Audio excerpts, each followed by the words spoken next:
ಕುರುಕ್ಷೇತ್ರದ ರಣರಂಗದಲ್ಲಿ ಸೇನಾವಲೋಕನ. ಶ್ಲೋಕ 32-35. ಇದರ ಭಾವಾರ್ಥದ ಮುಂದಿನ ಭಾಗ. ಇದು ಐಹಿಕ ಬದುಕಿನ ಸಹಜವಾದ ಲೆಕ್ಕಾಚಾರ.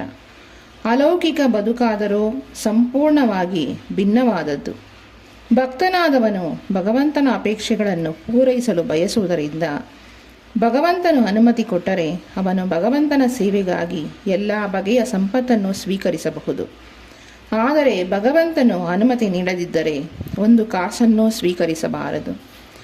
ಅರ್ಜುನನಿಗೆ ತನ್ನ ಬಂಧುಗಳನ್ನು ಕೊಲ್ಲಲು ಇಷ್ಟವಿರಲಿಲ್ಲ.